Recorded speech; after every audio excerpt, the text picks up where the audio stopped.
দই কাতলা বিয়েবাড়ি হোক কিংবা নিজেদের যে কোনো ঘরোয়া অনুষ্ঠানে হোক, দই কাতলা কিন্তু চাই।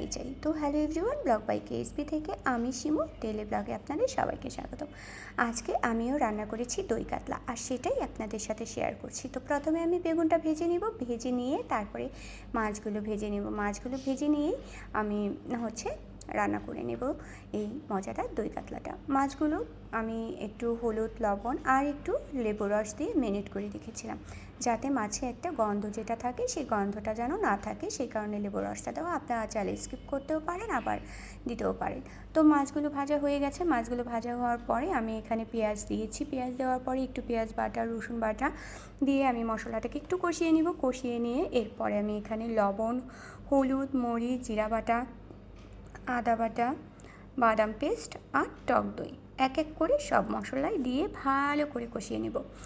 ভালো করে কষিয়ে নিয়ে তারপরে আমি এখানে যখন মশলা থেকে একটু তেল ছেড়ে আসবে, ঠিক ওই মুহূর্তে আমি এখানে মাছগুলো অ্যাড করব। তো মাছগুলো দেওয়ার পরে একটু মাছগুলো আবারও কষিয়ে নেব, যেন মাছের মধ্যে মশলাগুলো ঢুকে আর খেতেও বেশ ভালো লাগে। যখন মাছগুলো খাবেন তখন মাছটার ভেতরে টক টক ভাব আর একটা জোসালো ভাব থাকবে, খেতে কিন্তু বেশ মজার লাগবে। তো যাই হোক, এখন আমি এখানে টক দই দিয়ে দিচ্ছি। আগে কিন্তু বাদাম পেস্ট দিয়েছি। আমি এখানে বাদাম পেস্টটা খুব বেশি দিইনি, অল্প দিয়েছি। তারপরে টক দইটা দিলাম।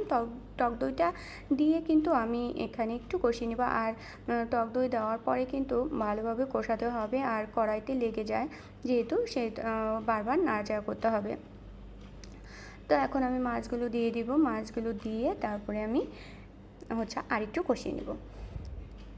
তো এই কাতলা মাছের দই কাতলাটা বলেন, তারপরে দই মানে দো পেঁয়াজু যেটাই বলেন না কেন, এই কাতলা মাছ দিয়ে খেতে কিন্তু ভীষণ মজা লাগে। আর এটা গরম ভাতের সাথে কিংবা পোলাওয়ের সাথেও কিন্তু বেশ ভালো লাগে।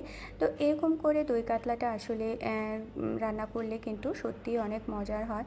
তো আপনারা যারা এইভাবে রান্না করেননি, তারা কিন্তু এভাবে রান্না করে খেয়ে দেখতে পারেন।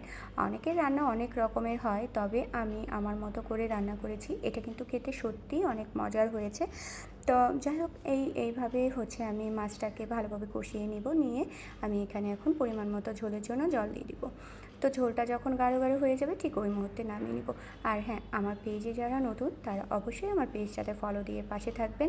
আর এরকম মজার মজার ভিডিও পেতে, ডেইলি ব্লগগুলো পেতে আমার পেজে সবসময় লাইক কমেন্ট করে এবং বেল আইকনটা অন করে রেখে দেবেন, যাতে আমি যখনই ভিডিওটা ছাড়বো তখনই আপনারা যাতে আমার ভিডিওগুলোর সাথে সাথে পেয়ে যান।